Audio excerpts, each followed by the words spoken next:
భారతదేశ ప్రజలందరికీ స్వతంత్ర దినోత్సవ శుభాకాంక్షలు. బ్రిటిష్ బానిస సంఖ్యలు తెంచి స్వేచ్ఛావాయువులు పీల్చుకునే ఈరోజు మనందరికీ పర్వదినం. ఆత్మగౌరవాన్ని మువ్వన్నెల జెండాగా సగర్వంగా ఎగరేసిన ఈరోజు దేశ చరిత్రలో సువర్ణ అక్షరాలతో లిఖించదగ్గ రోజు.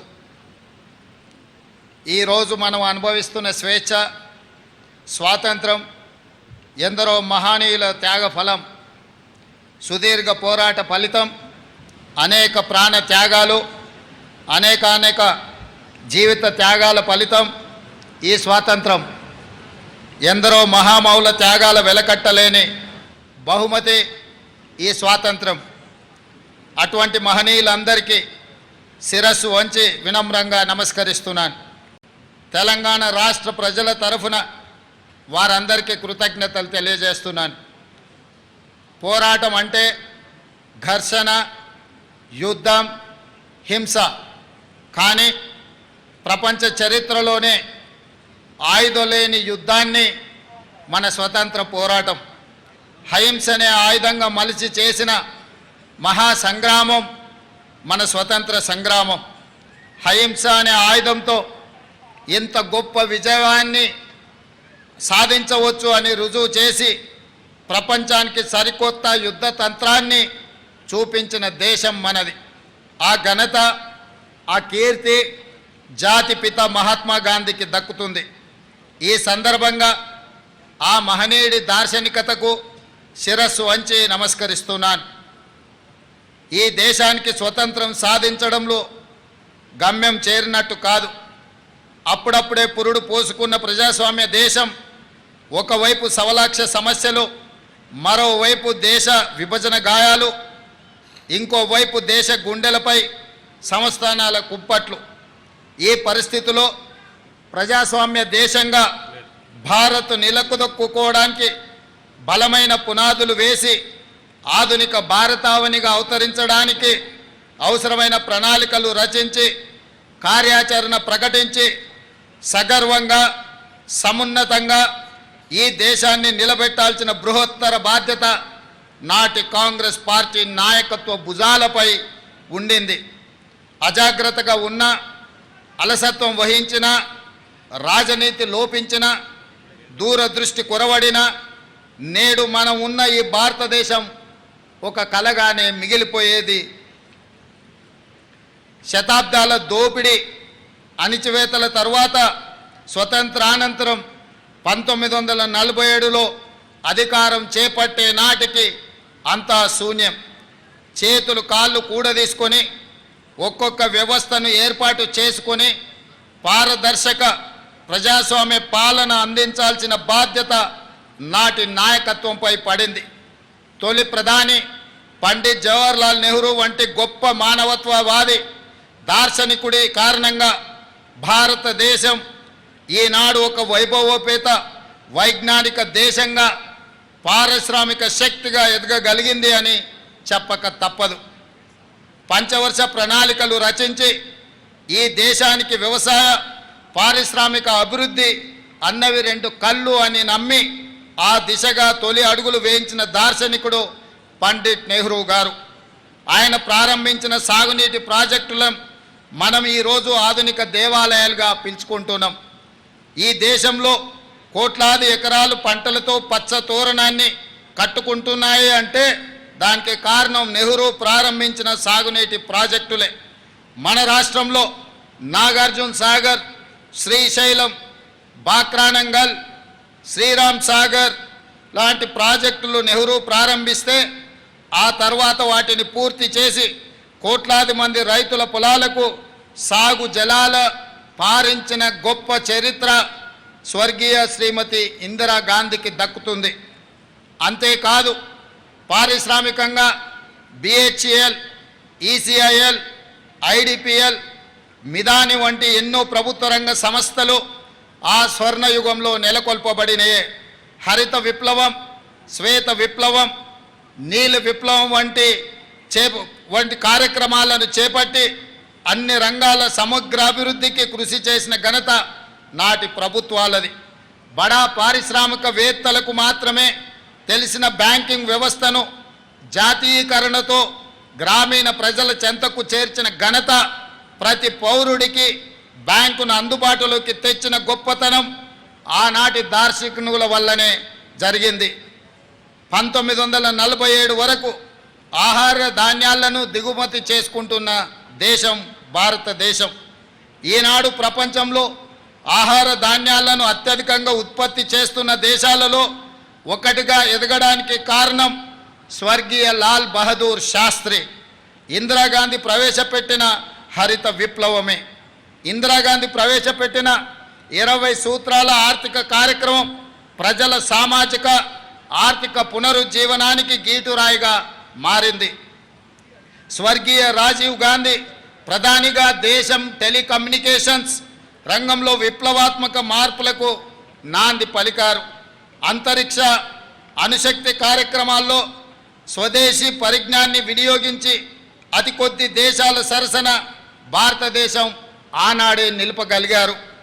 స్వర్గీయ రాజీవ్ గాంధీ హయాంలో ఈ దేశానికి సాంకేతిక విప్లవాన్ని తీసుకురాగా ఆ తర్వాత ప్రధానిగా బాధ్యతలు స్వీకరించిన మన తెలంగాణ బిడ్డ స్వర్గీయ పివి నరసింహారావు గారు ఆర్థిక విప్లవాన్ని తీసుకువచ్చి భారతదేశ ముఖ చిత్రాన్ని మార్చివేశారు. ఇట్లా నెహ్రూ హయంలో మొదలైన భారతదేశ విజయ ప్రస్థానం ఇందిరా, రాజీవ్, పివి హయంలో ప్రపంచంలో అగ్రదేశాల సరసన చేరే స్థాయికి ఎదిగింది. స్వతంత్రం సాధనతో పాటు కాంగ్రెస్ ఈ దేశానికి అందించిన సేవలకు ఇవి కొన్ని ఉదాహరణలు మాత్రమే. నేటి ప్రజలు, ఈ తరం యువకులు ఈ వాస్తవాలను గ్రహించవలసిన అవసరము ఉంది. ఈ దేశ ప్రజలకు ఇచ్చిన ప్రతి మాటను నిలబెట్టుకున్న చరిత్ర కాంగ్రెస్ ప్రభుత్వాలది. భక్తి శ్రద్ధలతో ఈ దేశాన్ని పాలించిన చరిత్ర మనది. తెలంగాణ ఆకాంక్షల విషయంలో సైతం ఆ విషయం సమకాలీన సాక్ష్యంగా ఉంది. 2004లో కరీంనగర్ వేదికగా తెలంగాణ ప్రజలకు శ్రీమతి సోనియా గాంధీ గారు మాట ఇచ్చారు. తెలంగాణ ప్రజల మనసు నాకు తెలుసు, వారి ఆకాంక్షలు నెరవేర్చే బాధ్యత తీసుకుంటానని వారు చెప్పారు. జూన్ 2, 2014 తెలంగాణ రాష్ట్ర ఆవిర్భావంతో ఆమె మాట ఇస్తే అది శిలాశాసనం అన్న విషయం మరోసారి రుజువైంది. మా సిద్ధాంతం గాంధీ సిద్ధాంతం, మా వాదం గాంధేయ వాదం. మహాత్ముడి దృష్టిలో స్వతంత్రం అంటే కేవలం రాజకీయ విమోచన మాత్రమే కాదు, ఆర్థిక, సామాజిక, సాంస్కృతిక పునరుజ్జీవనం. సమాజంలో అట్టడుగున ఉన్న అణగారిన వర్గాలకు స్వతంత్ర ఫలాలు అందినప్పుడే మనం సాధించిన స్వతంత్రానికి, మహనీయుల త్యాగాలకి అర్థం ఉంది. అన్ని వర్గాల సర్వతోముఖాభివృద్ధి జరిగినప్పుడే ఈ దేశ ప్రజాస్వామ్యానికి విలువ, గౌరవం పెరుగుతుంది. 4 కోట్ల ప్రజల ఆకాంక్ష, యువత బలిదానాలు, విద్యార్థుల పోరాటాల ఫలితంగా సాధించుకున్న తెలంగాణ రాష్ట్రంలో దశాబ్ద కాలం తర్వాత నిజమైన ప్రజాపాలన మొదలైంది. నాటి బ్రిటిష్ దాస్య శృంఖలాల నుండి దేశం ఏ విధంగా అయితే విముక్తి చెందిందో అదే స్ఫూర్తితో, అదే పోరాట పటిమతో అంతిమ పోరాటం చేసి డిసెంబర్ 3, 2023న స్వేచ్ఛ స్వాతంత్రాన్ని పొందాం. ఇప్పుడు రాష్ట్రంలో ప్రజల చేత, ప్రజల కొరకు ప్రజలు ఎన్నుకున్న ప్రజాప్రభుత్వం కొలువై ఉంది. తొలిసారి రాష్ట్రంలో ప్రజాస్వామ్యబద్ధ పాలన జరుగుతూ ఉంది. గడిచిన 10 ఏళ్లుగా తెలంగాణ కోల్పోయిన స్వేచ్ఛను పునరుద్ధరించడమే మా ప్రభుత్వం తొలి ప్రాధాన్యతగా భావించాం. భౌతికంగా కంచెలు తొలగించడమే కాదు, మానసిక బానిసత్వ సంఖ్యలు తెంచేశాం. భౌతికంగా పాలకులు తప్పు చేస్తే నిలదీసే స్వేచ్ఛ ఈరోజు తెలంగాణలో ఉంది. పరిపాలనలో లోటుపాట్లు ఉంటే సూచనలు, సలహాలు స్వీకరించే సౌలభ్యం కల్పించాం. ప్రతి నిర్ణయంలో ప్రజాహితాన్ని చూస్తున్నాం. లోతైన సమీక్షలతో మంచి చెడులను విశ్లేషించి మెజారిటీ వర్గాల ప్రయోజనాలే ప్రామాణికంగా పాలన చేస్తున్నాం. ఇంతటి వ్యవస్థలో లోటుపాట్లు ఉండవచ్చు.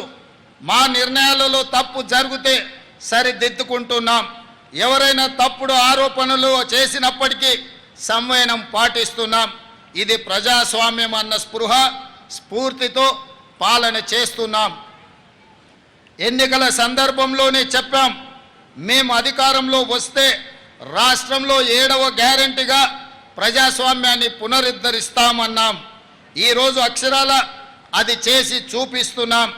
ఇచ్చిన మాట ప్రకారం ప్రజాపాలన సాగిస్తున్నాం. ప్రజలందరికీ సామాజిక న్యాయం, సమాన అవకాశాలు కల్పించాలన్నది మా ప్రభుత్వం యొక్క లక్ష్యం. రాష్ట్ర ఆవిర్భావానికి దశాబ్ద కాలం పూర్తయిన సందర్భంగా ఇటీవలనే దశాబ్ది వేడుకలను ఘనంగా జరుపుకున్నాం. ఈ ఉత్సవాల సందర్భంగా అమరుల ఆశయాలు, ప్రజల ఆకాంక్షలు నెరవేర్చే దిశగా సాంస్కృతిక పునరుజ్జీవనం, ఆర్థిక పునరుజ్జీవనానికి సంబంధించి ప్రభుత్వం కీలక నిర్ణయాలు తీసుకుంది. తెలంగాణ సాధించుకొని దశాబ్ద కాలమైన రాష్ట్ర గీతం లేని పరిస్థితి మొన్నటి వరకు ఉన్నది. ప్రముఖ ప్రజాకవి అందశ్రీ రాసిన జయ జయ హే తెలంగాణ గీతాన్ని రాష్ట్ర గీతంగా ప్రకటించి ఆ లోటును భర్తీ చేశాం. తద్వారా సాంస్కృతిక పునరుజ్జీవనానికి నాంది పలికాం. తెలంగాణ రాష్ట్ర పేరును సూచించే సంక్షిప్త అక్షరాల విషయంలో టీఎస్ స్థానంలో టీజీని ప్రభుత్వం పునరుద్ధరించింది. ఇది ప్రజల యొక్క ఆకాంక్ష. మా ప్రభుత్వం అధికారం చేపట్టే నాటికి రాష్ట్ర ఆర్థిక వ్యవస్థ విధ్వంసమై ఉంది. గత 10 సంవత్సరాలలో తెలంగాణ రాష్ట్ర ప్రభుత్వ అప్పు దాదాపు 10 రెట్లు పెరిగింది. రాష్ట్ర ఆవిర్భావ సమయంలో 75,577 కోట్ల రూపాయల అప్పుగా ఉన్నా గత ఏడాది డిసెంబర్ నాటికి దాదాపు 7 లక్షల కోట్ల రూపాయలకు చేరింది. దీనిపై శ్వేతపత్రం కూడా విడుదల చేశాం. దయానీయ స్థితిలో ఉన్న రాష్ట్ర ఆర్థిక వ్యవస్థకు స్వస్థత చేకూర్చడం కోసం ఆర్థిక పునరుజ్జీవనం అవసరమని భావించాం. ఆ దిశగా రాష్ట్ర అప్పులను రీస్ట్రక్చర్ చేయించే ప్రయత్నంలో ఉన్నాం. ఇటీవల అమెరికా పర్యటనలో ప్రపంచ బ్యాంకు అధ్యక్షుడితో సమావేశమయ్యాం. తక్కువ వడ్డీలతో రాష్ట్ర అభివృద్ధికి అవసరమైన నిధులు సమకూర్చుకునే అంశంపై మా మధ్య సానుకూల చర్చలు జరిగాయని చెప్పుకోవడానికి సంతోషిస్తున్నాను. గతంలో మాదిరిగా అధిక వడ్డీలతో అప్పులు తెచ్చి రాష్ట్ర ప్రజల నెత్తిన మోయలేని భారం మోపే పనులను మేము చేయబోము. ఆర్థిక అవరోధాలు ఉన్నా ప్రతి ఇంట సౌభాగ్యాన్ని నింపాలనే మహాసంకల్పంతో రూపొందించిన అభయ హస్తం హామీలన్నీ తూచా తప్పకుండా అమలు చేసే ప్రయత్నం చేస్తున్నాం. ప్రభుత్వంలో మేము కుదురుకోక ముందే, ఆర్థిక పరిస్థితిని అంచనా వేసుకోక ముందే హామీ ఇచ్చిన 6 గ్యారెంటీలలో 2 గ్యారెంటీల అమలును ప్రారంభించిన ఘనత ఈ ప్రజా ప్రభుత్వానిది. బాధ్యతలు స్వీకరించిన 48 గంటల్లోనే 2 గ్యారెంటీలను అమలు ప్రారంభించి చరిత్ర సృష్టించాం. ఆడబిడ్డలకు తొలి ప్రాధాన్యత ఇస్తూ ఆర్టీసీలో ఉచిత ప్రయాణ సౌకర్యాన్ని కల్పించాం. ఈ పథకం ద్వారా జూలై ఆఖరు నాటికి మహిళలకు 2,351 కోట్ల రూపాయలు ఆదా చేయగలిగామని సగర్వంగా చెప్పగలను. రాష్ట్రంలో వైద్యం అందక ఏ ఒక్క ప్రాణాలు పోకూడదన్నది మా ప్రభుత్వ ఆశయం. ఈ రాష్ట్రంలో నిరుపేదల సైతం కార్పొరేట్ ఆసుపత్రికి వెళ్ళి ఖరీదైన వైద్యాన్ని పొందాలన్న లక్ష్యంతో ప్రజా ప్రభుత్వం అధికారంలోకి రాగానే ఆరోగ్యశ్రీకి పూర్వ వైభవాన్ని తెచ్చే ప్రయత్నం మేము చేశాము. గతంలో కాంగ్రెస్ ప్రభుత్వమే ఈ పథకాన్ని ప్రవేశపెట్టింది. దీనిని మరింత పటిష్టంగా అమలు పరిచేందుకు ఆరోగ్యశ్రీ కింద ఉచితంగా అందించే వైద్య చికిత్సల పరిమితిని 5 లక్షల నుండి 10 లక్షల రూపాయలకు పెంచాం. కొత్తగా 163 చికిత్సలను ఈ పథకంలో చేర్చాం. మొత్తం 1835 చికిత్సలకు 10 లక్షల రూపాయల వరకు ఉచిత వైద్యం అందుతుంది. ఆరోగ్యశ్రీ ప్యాకేజీల ధరలను 20% పెంచాం. అవయవ మార్పిడి సహా ఆధునిక చికిత్సలను అందుబాటులోకి తీసుకువచ్చాం. రేషన్ కార్డుతో సంబంధం లేకుండా ఆరోగ్యశ్రీ పథకం అమలు చేయాలని మా ప్రభుత్వం నిర్ణయించింది. ప్రభుత్వ ఆసుపత్రులను ఆధునీకరించి విస్తృత వైద్య సేవలు అందించేందుకు ప్రభుత్వం కృత నిశ్చయంతో ఉంది. రాష్ట్రంలో ప్రతి ఒక్కరికి ప్రత్యేక గుర్తింపు సంఖ్య గల డిజిటల్ హెల్త్ ప్రొఫైల్ కార్డు జారీ చేసే విధానాన్ని త్వరలో ప్రారంభిస్తాం. పౌరుల ఆరోగ్య సంబంధిత సమాచారం ఒకే చోట అందుబాటులో ఉండి సులభంగా రోగ నిర్ధారణ సత్వర చికిత్సకు వీలు కల్పించేందుకు ఈ ఆలోచన చేస్తున్నాం. ఆడబిడ్డల కన్నీళ్లు తుడవాలన్న లక్ష్యంతో ప్రారంభించిందే మహాలక్ష్మి పథకంలోని మరో పథకం. 500 రూపాయలకే వంట గ్యాస్ ఇవ్వాలన్న ఆలోచన. 2014లో కాంగ్రెస్ పార్టీ అధికారం కోల్పోయే నాటికి గ్యాస్ సిలిండర్ ధర 410 రూపాయలు మాత్రమే. 10 ఏళ్లలో దానిని 1200 రూపాయలకు పెంచిన పాలన మీరు చూశారు. అందుకే తిరిగి సిలిండర్ ధరను 500 రూపాయలకే ఇవ్వాలన్న సంకల్పంతో ఈ కార్యక్రమాన్ని ఈ ఏడాది ఫిబ్రవరి 27న ప్రారంభించాం. 40 లక్షల మంది లబ్ధిదారులతో మొదలైన ఈ పథకం ప్రస్తుతం 43 లక్షల మందికి లబ్ధి చేకూర్చుతుంది. సబ్సిడీ కింద లబ్ధిదారులు ఉపయోగించిన 61,77,933 సిలిండర్లకు గాను 204 కోట్ల రూపాయలను ప్రజా ప్రభుత్వం చెల్లించింది. అదేవిధంగా అల్పాదాయ వర్గాల వారికి విద్యుత్ బిల్లుల భారం తగ్గించి వారి గృహాలలో చీకట్లను పారదోలి విద్యుత్ కాంతులను నింపేందుకు గృహజ్యోతి పథకం అమలు చేస్తున్నాం. 200 యూనిట్ల కంటే తక్కువ విద్యుత్ వాడే ప్రతి ఇంటికి ఉచిత వెలుగులు పంచుతున్నాం. ఈ పథకాన్ని 2024లో ప్రారంభించాం. ప్రజాపాలన సేవా కేంద్రాల ద్వారా దరఖాస్తులు స్వీకరించి అర్హులైన వారందరికీ ఈ పథకం వర్తింపచేస్తున్నాం. ప్రస్తుతం 46,19,236 మంది లబ్ధిదారులకు ఈ పథకం ద్వారా లబ్ధి పొందుతున్నారు. అదేవిధంగా ఎన్నికల మేనిఫెస్టోలో పేర్కొన్న విధంగా పేద బడుగు వర్గాల సొంత ఇంటి కల నెరవేర్చేందుకు ఇందిరమ్మ ఇండ్లు పేరుతో నూతన గృహ నిర్మాణ కార్యక్రమాన్ని ప్రారంభించాం.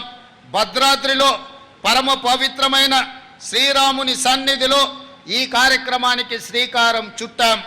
ఈ పథకం ద్వారా ప్రతి నియోజకవర్గంలో కనీసం 3,500 ఇళ్ల చొప్పున ఈ ఆర్థిక సంవత్సరంలో 4,50,000 ఇళ్ల నిర్మాణం లక్ష్యంగా పెట్టుకున్నాం. ఈ పథకం కింద పేదల ఇల్లు కట్టుకోవడానికి 5 లక్షల రూపాయలు ప్రభుత్వం ఉచితంగా చెల్లిస్తుంది.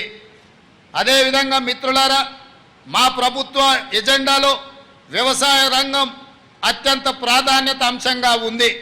అందుకే ఇటీవల బడ్జెట్లో వ్యవసాయ అనుబంధ రంగాలకు భారీ మొత్తంలో 72,659 కోట్ల రూపాయలు కేటాయించాం. ఆహార ధాన్యాలతో సహా వివిధ పంటల ఉత్పత్తుల దిగుబడులను పెంచడం ద్వారా రైతన్నల ఆదాయం పెంచేందుకు మా ప్రభుత్వం కృషి చేస్తుంది. రైతులకు కావలసిన ఎరువులు, విత్తనాలు ప్రాథమిక వ్యవసాయ సహకార పరపతి సంఘాల ద్వారా పంపిణీ చేస్తున్నాం. ఈ ఏడాది వానాకాలం పంటకు జూలై 24 నాటికి 11,85,000 మెట్రిక్ టన్నుల ఎరువులు పంపిణీ చేశాం. ఇప్పటికీ ఇంకా 10,65,000 మెట్రిక్ టన్నుల ఎరువులు అందుబాటులో రైతులకు ఉన్నాయి.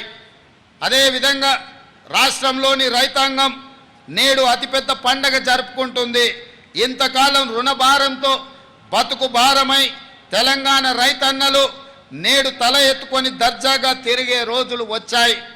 ఎన్నికల సందర్భంగా వరంగల్లో ప్రకటించిన రైతు డిక్లరేషన్కు అనుగుణంగా దేశంలో ఎక్కడా జరగని విధంగా రైతన్నలకు 2 లక్షల రూపాయల వరకు ఏకకాలంలో రైతు రుణమాఫీ చేసి రైతు కుటుంబాలను ఆదుకోవాలన్న ఆలోచన ఆ కార్యక్రమాన్ని మొదలుపెట్టి దిగ్విజయంగా ముందుకు తీసుకెళ్తున్నది ప్రజా ప్రభుత్వం. ఇది అసాధ్యమని చాలామంది వక్ర భాషలు చెప్పారు. కానీ మా ప్రభుత్వం మాట ఇచ్చిన ప్రకారం రైతన్నలకు 2 లక్షల రూపాయల వరకు ఏకకాలంలో రుణమాఫీ కార్యక్రమాన్ని అమలు చేసి చూపిస్తున్నాం. దీనిపై ప్రతిపక్షాలు రంధ్రాన్వేషణ చేస్తున్నాయి. ఈ సందర్భంగా నేను చెప్పదలుచుకున్నాను, పథకంలో అర్హులైన ప్రతి రైతుకు న్యాయం జరుగుతుంది. సాంకేతిక కారణాలతో ఎక్కడైనా చిన్న ఇబ్బందులు వస్తే వాటిని పరిష్కరించే బాధ్యత ప్రజా ప్రభుత్వం తీసుకుంటుంది, వ్యవసాయ శాఖ తీసుకుంటుంది. కలెక్టర్ కార్యాలయాల్లో ప్రత్యేకంగా కౌంటర్ ఏర్పాటు చేసి ఈ సమస్యల మీద వచ్చే రైతులను వాళ్ళ సమస్యలను తెలుసుకొని పరిష్కరించే బాధ్యత తెలంగాణ రాష్ట్రంలో ఉన్న అన్ని జిల్లా కలెక్టర్లకు ఆదేశాలు ఇవ్వడం జరిగింది. తొలి దశలో 1 లక్ష రూపాయల వరకు ఉన్న రుణమాఫీ సొమ్ము 6,035 కోట్ల రూపాయలను జూలై 18న నేరుగా రైతు ఖాతాలలో ప్రభుత్వం జమ చేసింది. దీనివల్ల 11,34,000 మంది రైతన్నలు రుణ విముక్తి పొందారు. రెండో దశలో 6,190 కోట్ల రూపాయలను జూలై 30న నేరుగా రైతు ఖాతాలలో ఈ ప్రభుత్వం జమ చేసింది. దీనివల్ల 6,40,823 మంది రైతన్నలు రుణ విముక్తి పొందారు. కాగా 2 లక్షల రూపాయల వరకు గల రుణాలను ఈరోజు మాఫీ చేసుకోవడం ద్వారా ఒక అద్భుత ఘట్టాన్ని మనం ఆవిష్కరించుకోబోతున్నాం. దేశానికి స్వతంత్రం వచ్చిన రోజే తెలంగాణ రైతుకు ఆర్థిక స్వతంత్రం వచ్చిందని ఘనంగా చెప్పుకునే రోజు ఈ రోజు. ఈ కార్యక్రమంతో మా జన్మ ధన్యమైందని మేము భావిస్తున్నాం. ఎందుకంటే దేశానికి పట్టెడు అన్నం పెట్టే అన్నదాత సుఖ సంతోషాలతో ఉంటే దేశం సుభిక్షంగా ఉంటుందని మేము ప్రగాఢంగా విశ్వసిస్తున్నాం. అందుకే 31,000 కోట్ల రూపాయలు వెచ్చించి రైతులను రుణ విముక్తుల్ని చెయ్యాలని ప్రజా ప్రభుత్వం నిర్ణయం తీసుకోవడం జరిగింది. రైతు బాగుంటేనే రాష్ట్రం బాగుంటుందని విశ్వసించే ప్రభుత్వం మాది. అర్హులైన రైతులందరికీ రైతు భరోసా పథకాన్ని ఎకరానికి 15,000 రూపాయల చొప్పున అందించాలన్నది మా ప్రభుత్వం యొక్క సంకల్పం. గతంలో అమలు జరిగిన రైతు బంధు పథకం కింద ఎకరాకు ప్రతి సంవత్సరానికి 10,000 రూపాయలు మాత్రమే ఇచ్చారు. అది కూడా అనర్హులకు, సాగులో లేని భూమి యజమానులకు, రియల్ ఎస్టేట్ వ్యాపారులకు కూడా లబ్ధి చేశారు. దీనివల్ల ప్రభుత్వ ధనం దుర్వినియోగం కావడమే తప్ప రైతు ప్రయోజనాలు నెరవేరలేదు. మా ప్రభుత్వం రైతు భరోసా పథకాన్ని సక్రమంగా అమలు చేయాలన్న లక్ష్యంతో విధి విధానాలను రూపొందిస్తుంది. దీనికోసం ప్రభుత్వం మంత్రివర్గ ఉపసంఘాన్ని నియమించింది. ఈ ఉపసంఘం రాష్ట్ర వ్యాప్తంగా పర్యటించి రైతులు, రైతు కూలీ సంఘాలు, అదేవిధంగా మేధావుల నుంచి అభిప్రాయాలను సేకరించింది. వాటిని పరిగణలోకి తీసుకొని విధి విధానాలు రూపొందించి త్వరలో రైతు భరోసా పథకాన్ని ప్రారంభించుకోబోతున్నామని తెలియజేయడానికి నేను చాలా సంతోషిస్తున్నాను. మన రాష్ట్రంలో వరి సాగు చాలా విస్తీర్ణంగా జరుగుతుంది. కానీ పండిన పంటకు సరైన గిట్టుబాటు ధర రాక రైతన్నలు తీవ్రంగా నష్టపోతున్నారు. రాష్ట్రంలో సన్న రకం వరి ధాన్యం సాగును ప్రోత్సహించేందుకు క్వింటాలుకు 500 రూపాయల బోనస్ చెల్లించాలని నిర్ణయించాం. దీనికి 33 రకాల వరి ధాన్యాలను గుర్తించాం. రైతులకు గిట్టుబాటు ధరను కల్పిస్తూ కొనుగోలు కేంద్రాల ద్వారా ధాన్యం కొనుగోలు చేస్తున్నాం. రైతు సౌకర్యార్థం మొన్నటి రబీ సీజన్లో ధాన్యం సేకరణ కేంద్రాలను సంఖ్య 7,178కి పెంచాం. రైతుల నుంచి కొనుగోలు చేసిన ధాన్యానికి 48 గంటల్లోనే చెల్లింపులు చేస్తూ వస్తున్నాం. వ్యవసాయానికి 24 గంటల ఉచిత విద్యుత్తును అందిస్తున్నాం. నకిలీ విత్తనాల అక్రమార్కులపై మా ప్రభుత్వం ఉక్కు పాదంతో అణిచివేస్తుంది. అదేవిధంగా రైతులకు పంటల బీమా పథకం వర్తింపజేయడానికి ఈ సంవత్సరం నుంచి ఫసల్ బీమా యోజన పథకంలో చేరాలని నిర్ణయించాం. ఈ పథకం కింద రైతుల తరఫున బీమా ప్రీమియాన్ని ప్రభుత్వమే చెల్లిస్తుంది. రైతులకు పైసా ఖర్చు లేకుండా పంటలకు పూర్తి భద్రత కలుగుతుంది. ఈ పథకం ద్వారా రైతులకు ఆధునిక సాంకేతిక విధానాలు, పంటల దిగుబడికి సంబంధించిన శాస్త్రీయ పద్ధతులు తెలియజేయడానికి రైతు నేస్తం కార్యక్రమాన్ని మా ప్రభుత్వం ప్రారంభించింది. ఉద్యాన పంటల సాగు, ఆయిల్ పామ్ సాగుకి ప్రభుత్వం ప్రోత్సాహకాలు అందిస్తుంది. అదేవిధంగా భూమి లేని రైతు కూలీలు దుర్భర జీవితాలు గడుపుతున్నారు. రోజు కూలీ చేసుకుంటూ కూలీ దొరకని నాడు కుటుంబాలను పోషించలేక ఇబ్బందులు పడుతున్నారు. వారిని ఆదుకోవడం కోసం భూమి లేని ప్రతి నిరుపేద రైతు కూలీకి సంవత్సరానికి 12,000 రూపాయల ఆర్థిక సాయాన్ని ఈ ఏడాది నుంచే మా ప్రభుత్వం అందించనుంది. ఇది చాలా సంతోషకరమైన సందర్భం. అదేవిధంగా మిత్రులారా, రైతుల పాలిట శాపంగా మారిన ధరణి సమస్యలపై మా ప్రభుత్వం ప్రత్యేక దృష్టి సారించింది. ధరణి అమలులో అవకతవకలు, లోపభూయిష్ట విధానాల కారణంగా రైతులకు ఎంతో కష్టం కలుగుతుంది. ధరణిలో అనేక అవకతవకలు జరిగినట్టుగా గుర్తించాం. ధరణి సమస్యల పరిష్కారానికి 2024 మార్చి 1 నుండి 15 వరకు స్పెషల్ డ్రైవ్ నిర్వహించాం. ధరణిలో సమస్యల పరిష్కారం చేయలేని ఉంటే సదరి దరఖాస్తులను తిరస్కరిస్తే దానికి గల కారణాలను తప్పకుండా నమోదు చేసేలా ప్రభుత్వం చర్యలు చేపడుతుంది. పెండింగ్లో ఉన్న ధరణి దరఖాస్తులను తక్షణం పరిష్కరించాలని కలెక్టర్లకు ఆదేశాలు ఇచ్చాం. భూ సమస్యల పరిష్కారానికి సరికొత్త సమగ్ర చట్టాన్ని తీసుకురావాలని ప్రభుత్వం భావిస్తున్నది. నేరం రూపం మార్చుకుంది. సైబర్ నేరాలు, డ్రగ్స్ మహమ్మారి సమాజాన్ని పట్టి పీడిస్తున్నాయి. ఈ నేరాల వల్ల వ్యక్తులు కాదు, మొత్తం జాతే నిర్వీర్యమయ్యే ప్రమాదం పొంచి ఉంది. ఇది ఆందోళనకరమైన అంశం. మన పిల్లల భవిష్యత్తుకు సంబంధించిన విషయం.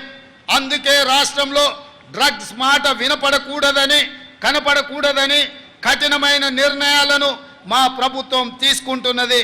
డ్రగ్స్ నివారణకు జీరో టాలరెన్స్ పద్ధతిని మా ప్రభుత్వం అనుసరిస్తున్నది. తెలంగాణ మాదక ద్రవ్య నిరోధక సంస్థ టీజీ న్యాప్ బలోపేతం చేశాం. సైబర్ మోసాలు, నేరాల బారిన పడిన వారికి సత్వర సహాయం అందించేందుకు 1930 పేరుతో 24 గంటలు పనిచేసే కాల్ సెంటర్ని ఏర్పాటు చేశాం. రాష్ట్రంలో విద్యా వ్యవస్థను మెరుగుపరచడానికి త్వరలో విద్యా కమిషన్ను ఏర్పాటు చేయాలని మా ప్రభుత్వం నిర్ణయించింది. అంగన్వాడీలను ప్రీ ప్రైమరీ స్కూల్స్గా మార్చబోతున్నాం. ప్రాథమిక పాఠశాలలు మొదలు విశ్వవిద్యాలయాల వరకు నాణ్యమైన విద్యా బోధన, నైపుణ్య శిక్షణ, ఉపాధి కల్పనకు ఒక మిషన్ మోడ్లో పని చేయాలని మా ప్రభుత్వం నిర్ణయించింది. పాఠశాలలు తెరిచిన రోజే పిల్లలందరికీ యూనిఫారాలు, పాఠ్య పుస్తకాలను అందజేశాం. అమ్మ ఆదర్శ పాఠశాలల ద్వారా మౌలిక వసతులు కల్పిస్తున్నాం. 65 ప్రభుత్వ ఐటీఐలను టాటా సంస్థ సహకారంతో నైపుణ్య కేంద్రాలుగా మారుస్తున్నాం.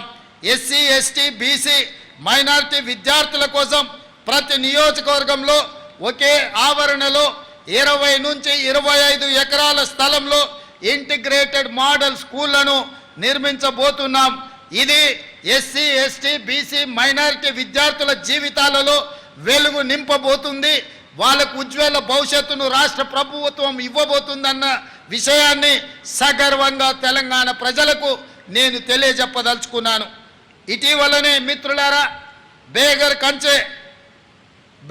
కంచె ముచ్చర్ల దగ్గర రంగారెడ్డి జిల్లాలో యంగ్ ఇండియా స్కిల్స్ యూనివర్సిటీకి శంకుస్థాపన చేసుకున్నాం. తెలంగాణ విద్యా రంగంలో ఇదొక విప్లవాత్మక మలుపు కాబోతుంది. మన పిల్లల కొలువులకు ఇది ఒక వేదికగా మారబోతుంది. సరికొత్త నైపుణ్యాలతో ఉపాధికి గ్యారెంటీ ఇవ్వబోతుంది. ఈ యూనివర్సిటీకి మహేంద్ర గ్రూప్ అధినేత ఆనంద్ మహేంద్రను చైర్మన్గా ఉండాలని తెలంగాణ రాష్ట్ర ప్రభుత్వం తరఫున వారికి విజ్ఞప్తి చేస్తే వారు ఉదార స్వభావంతో దీనికి చైర్పర్సన్గా ఉండడానికి వారు ఆమోదించిందని మీకందరికీ ఈ సందర్భంగా సగర్వంగా తెలియజేస్తున్నాను. మిత్రులారా, రంగుల గోడలు అద్దాల మేడలు కాదు, ప్రజల జీవితాలలో గుణాత్మక మార్పు రావాలి. దానికి రాష్ట్ర అభివృద్ధి సంక్షేమం సమపాలలో జరగాలి. తెలంగాణను ప్రపంచానికి ముఖద్వారంగా మార్చాలి. తెలంగాణ బ్రాండును విశ్వవేదికపై సగర్వంగా చాటాలి. అందుకే ఇటీవలే మన రాష్ట్రానికి పెట్టుబడుల సాధన కోసం నేను సహచర మంత్రివర్యులు శ్రీధర్ బాబు గారు కలిసి అమెరికాలో పర్యటించాం. అంతర్జాతీయ దిగ్గజ సంస్థల అధినేతలు ప్రతినిధులతో భేటీ అయ్యాం. తెలంగాణ పెట్టుబడులను అవకాశాలను వివరించాం. ఫ్యూచర్ స్టేట్గా తెలంగాణను వారికి పరిచయం చేశాం. బేగర్ కంచె వద్ద శంకుస్థాపన చేసుకున్న 4th city, Musi river front, regional ring road నిర్మాణం, అంతర్జాతీయ మౌలిక సదుపాయాలు, మెట్రో విస్తరణ తదితర ఆలోచనలు వారితో పంచుకున్నాం. జనవరిలో దావోస్ పర్యటన సందర్భంగా 40,000 కోట్ల రూపాయల పెట్టుబడులకు సంబంధించి ఒప్పందాలను మా ప్రభుత్వం కుదుర్చుకున్నది. ఇది పెట్టుబడుల ఆకర్షణలో ఒక రికార్డ్. ఈ ఒప్పందాలు కార్యరూపం దాల్చడానికి అవసరమైన కార్యాచరణను ప్రభుత్వం ప్రారంభించింది. మన యువత ఉపాధి ఉద్యోగ కల్పనకు ఇవి దోహదం చేస్తాయని మేము సంపూర్ణంగా విశ్వసిస్తున్నాం. ప్రాంతాలు, గ్రామ పంచాయతీలను తెలంగాణ కోర్ అర్బన్ రీజియన్గా గుర్తించాం. దీని పరిధిలోని ప్రభుత్వ ఆస్తులు, చెరువులు, పార్కుల కబ్జాలకు గురికాకుండా Hyderabad disaster response and estate protection agency HYDRAA పనిచేస్తుంది. సర్కారు ఆస్తుల పరిరక్షణతో పాటు విపత్తులు సంభవించినప్పుడు అత్యవసర సేవలను కూడా అందించే బాధ్యత ఈ హైడ్రా చేపడుతుంది. అదేవిధంగా మిత్రులారా, అధికారంలోకి వచ్చిన 3 నెలల్లోనే 30,000 మందికి ఉద్యోగ నియామక పత్రాలు అందజేశామని చెప్పడానికి నేను గర్వపడుతున్నాను. తెలంగాణ పబ్లిక్ సర్వీస్ కమిషన్ను ప్రక్షాళన చేసి ఇప్పటికే గ్రూప్ 1 ప్రాథమిక పరీక్షలను విజయవంతంగా జరిపించాం. 11,062 టీచర్ పోస్టుల భర్తీకి డిఎస్సిని విజయవంతంగా నిర్వహించాం. ఉద్యోగ నియామక పరిమితిని కూడా 44 ఏళ్ల నుంచి 46 ఏళ్ల వరకు మా ప్రభుత్వం పెంచడం జరిగింది. గ్రూప్ 1, గ్రూప్ 2, గ్రూప్ 3 నియామకాలకు ఉన్న కోర్టు చిక్కుముళ్లను పరిష్కరించాం. ఇటీవలనే శాసనసభలో జాబ్ క్యాలెండర్ను ప్రవేశపెట్టాం. దాని ప్రకారం పోటీ పరీక్షలు నిర్వహించి ప్రతి ఏటా ఉద్యోగ ఖాళీలు భర్తీ చేయబోతున్నాం. రాష్ట్రంలో నిరుద్యోగ యువతకు నేను హామీ ఇస్తున్నా, మీ సమస్యలు ఏమైనా ఉంటే ప్రభుత్వం దృష్టికి తీసుకురండి. వాటిని పరిష్కరించే బాధ్యత మేము తీసుకుంటాం. చెప్పుడు మాటలు విని మీ భవిష్యత్తును చెడగొట్టుకోవద్దు. ఎవరు ఉద్యోగాల కోసమో మీ జీవితాలను బలి చేసుకోవద్దు. ఇప్పటికే గడిచిన 10 ఏళ్లుగా మీరు చాలా నష్టపోయారు. పెద్దన్నగా మీకు అండగా నేను ఉంటా. సింగరేణి సహకారంతో రాజీవ్ గాంధీ సివిల్స్ అభయహస్తం కింద సివిల్స్లో ప్రాథమిక పరీక్షను విజయవంతంగా పూర్తి చేసిన అర్హులైన తెలంగాణ యువతకు ₹1,00,000 వంతున ఆర్థిక సహాయం అందించాలని మా ప్రభుత్వం నిర్ణయించింది. మిత్రులారా, రాష్ట్రంలో 63 లక్షల మంది మహిళలను వ్యాపార పారిశ్రామికవేత్తలుగా తీర్చిదిద్దే లక్ష్యంతో రాష్ట్ర ప్రభుత్వం ఇందిరా మహిళా శక్తి పథకానికి రూపకల్పన చేసింది. స్త్రీ నిధి ఏర్పాటు, బ్యాంకులతో అనుసంధానం ద్వారా మహిళలకు ₹1,00,000 కోట్ల ఆర్థిక సహాయాన్ని అందించాలని లక్ష్యంగా పెట్టుకున్నాం. మహిళలకు ఆసక్తి ఉన్న రంగాలలో వృత్తి నైపుణ్య శిక్షణ ఇప్పించి బ్రాండింగ్ మార్కెటింగ్లో మెలకువలు నేర్పించే సౌకర్యాలు కల్పిస్తున్నాం. ఇందిరా మహిళా శక్తి పథకంలో భాగంగా రుణ బీమా పథకాన్ని కూడా గత మార్చి నుంచి అమలు చేస్తున్నాం. ఈ పథకం కింద సభ్యురాలు ఎవరైనా మరణించినప్పుడు ఆమె పేరున ఉన్న రుణాన్ని గరిష్టంగా 2 లక్షల రూపాయల వరకు మాఫీ చేయడం జరుగుతుంది. స్వయం సహాయక బృందాల మహిళలకు సభ్యులకు స్కూల్ యూనిఫామ్లు కుట్టే పనిని అప్పగించడంతో పాటు వారి ఉత్పత్తుల విక్రయానికి మాదాపూర్లోని శిల్పారామం వద్ద డ్వాక్రా మహిళా బజార్ ఏర్పాటు చేస్తున్నాం. ఇందిరా జీవిత బీమా పథకం ద్వారా స్వయం సహాయక సంఘాలలో దాదాపుగా 63,86,000 మంది మహిళా సభ్యులకు జీవిత బీమా సౌకర్యాన్ని కల్పిస్తున్నాం. స్వయం సహాయక సంఘాలలో సభ్యులకు 10 లక్షల ప్రమాద బీమా జీవిత బీమా చేయడం జరుగుతుంది. అదేవిధంగా మిత్రులారా, రాష్ట్ర విభజన అనంతరం ఆంధ్రప్రదేశ్తో ఆస్తుల విభజనకు సంబంధించిన సమస్యలను పరిష్కరించేందుకు గత దశాబ్ద కాలంగా ఏ విధమైన ప్రయత్నాలు జరగకపోవడంతో ఎక్కడి సమస్యలు అక్కడే ఉండిపోయాయి. కృష్ణా గోదావరి జలాల్లో మన వాటా లెక్కలు ఇంకా తేలవలసి ఉంది. మా ప్రభుత్వానికి రాష్ట్ర ప్రయోజనాలు ముఖ్యం. ఇందుకోసం ఇరుగు పొరుగు రాష్ట్రాలతో కేంద్రంతో స్నేహపూర్వకంగా సఖ్యతతో వ్యవహరిస్తాం. రాష్ట్ర విభజనానంతరం అపరిష్కృతంగా మిగిలిపోయిన సమస్యలను సత్వరంగా పరిష్కరించుకోవడానికి ఇటీవల ఆంధ్రప్రదేశ్ ముఖ్యమంత్రితో జరిపిన చర్చలు త్వరలో మంచి ఫలితాలను ఇస్తాయని మా ప్రభుత్వం భావిస్తుంది. ఇది ప్రజా ప్రభుత్వం, ప్రతి ఒక్కరి ప్రభుత్వం. స్వేచ్ఛకు ప్రాధాన్యత ఇస్తూ ప్రజాస్వామ్య విలువలను గౌరవిస్తూ సంక్షేమానికి పెద్దపీట వేస్తూ విశ్వ వేదికపై తెలంగాణను సగర్వంగా నిలిపే పాలన శక్తి వంచన లేకుండా కృషి చేస్తామని హామీ ఇస్తూ దీనికి ప్రతి ఒక్కరూ సహకరించాలని కోరుతూ మరొక్కసారి అందరికీ స్వతంత్ర దినోత్సవ శుభాకాంక్షలు. మిత్రులారా, చివరగా రాష్ట్రానికి పెట్టుబడుల సాధన కోసం జరిపిన అమెరికా దక్షిణ కొరియా పర్యటన విజయవంతమైంది.